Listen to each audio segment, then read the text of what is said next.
Yo geeks, Pete here from the Geekiverse here with my buddy David Duncan of the Synthaholics Podcast. We're going to talk for a few minutes about Star Trek Discovery, one disappointment after another. And they keep coming. So, late 2015 announcement, November 2015. And then they said it was coming in January, and January's got a couple days left. Yeah, but they have since said, we don't know when we're going to have anything there. It's been a long haul full of shocks, disappointments. Brian Fuller, showrunner, EP. That was going to be amazing. He has lots of credits on Voyager and on Deep Space Nine, mostly on Voyager. But he had some really great episodes, and I was looking forward to see what he was going to do with the show, and now he's no longer involved. And this is a guy who, he knew Star Trek. Yeah. That's what we want. And worked on it. Yeah, we want somebody who loves the Trekverse, we want that. We don't want necessarily some people coming in from the outside. I was excited. I thought CBS, big budget, gonna hit a home run here. And just one announcement after another that's been a disappointment. Most recent announcement, we don't know when it's coming.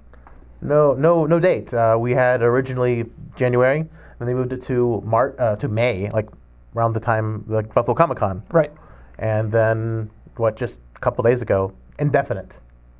When they first came out with it, one of the big disappointments for me is CBS announced it would debut on CBS, but then it was going to immediately move to their paid version, All Access. And I am all for CBS making money. I understand that even a show like Star Trek is it's expensive to make. You got a lot of special effects and things like that. Expensive to make. All for them making a little bit of money.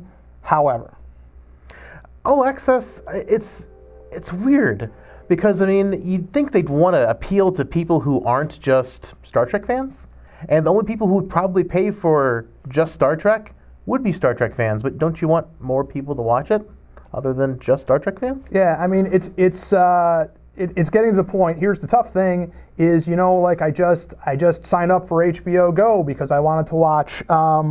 Westworld. So good. You got to have Netflix if you want to watch the Marvel stuff. So this isn't cutting the cord. This is just moving the money around. If you got to buy all these subscription services to watch their, Hulu's got a paid service. Yeah, well, they've got their own original content now. Amazon Prime's got their own content now. So it's, instead of paying Time Warner, you pay for 10 or 15 other things.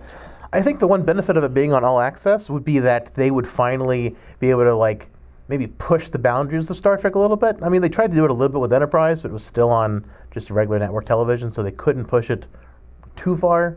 And I'm thinking maybe that's part of their decision to go to All Access, to try to push what Star Trek has been. Yeah, I don't know. I don't see them being able to, like Netflix, you watch the Marvel stuff, pretty not mainstream TV.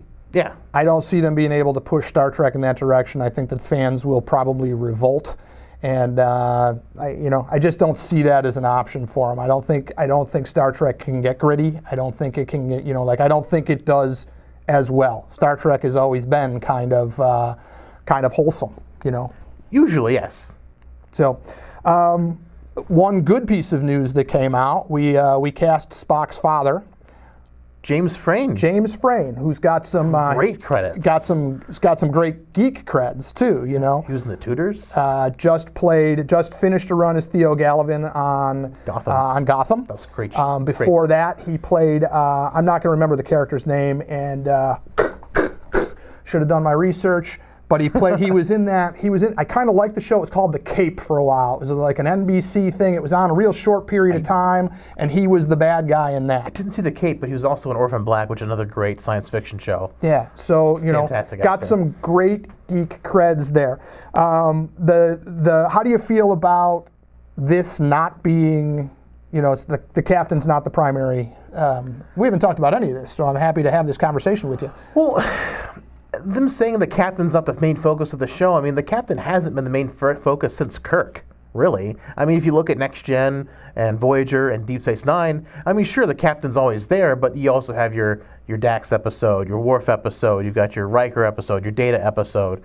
You've got episodes focused on everyone every now and then, so it doesn't seem like that's really a selling point to me, because I'm like, well, gotcha. They've already kind of not I mean, it's never been just through the captain's eyes, in my opinion. Okay. Interesting. And like I've always considered that the main character of Deep Space Nine was Sisko. Oh, sure, he's the main character, but I right. mean, like, there's so many in the cast that everyone has their time in the spotlight. Even the characters like Quark and Garrick, who, Garrick's only in, like, a handful of episodes. Yeah. So that's what we got. Just another disappointment here. We're moving in a direction that a while back I had posited that maybe this thing never happens.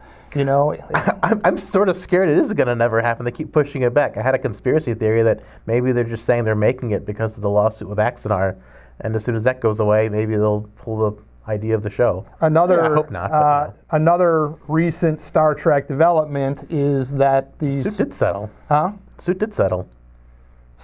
Settled in the wrong direction, though. They say that they absolutely can. It is part of Paramount's intellectual property, so they can't make Axanar. Well, the court said it does not fall under fair use, but I think the settlement was that if they follow the fan film guidelines that CBS released late last year, that they can continue. Okay, I missed that part. I only saw the first part where fair use is not covering it. Thought that was going to be an end to Axanar, so I'm happy to hear that maybe I'm wrong there. I mean, who knows if they're actually still going to make it, but it's if they follow the guidelines, I think they can still do it. Totally ambitious project there to make a fan film with a budget of millions of dollars. So just a little over $1 million, I think. That's a lot of money for a fan film. For a fan film. So that's what we got. Big disappointment. We want to know what you think about the CBS upcoming Star Trek Discovery. You got any thoughts about that? If you like what we're talking about here on Any of the Geekiverse stuff, please make sure that you like our videos, that you subscribe to our channel, and that you share, so that people can offer their opinions. We want to build a nice community of geeks here, so we can, we don't want to just talk to you. We want you to talk to us and let us know what you think about the stuff. So until the next time, peace out.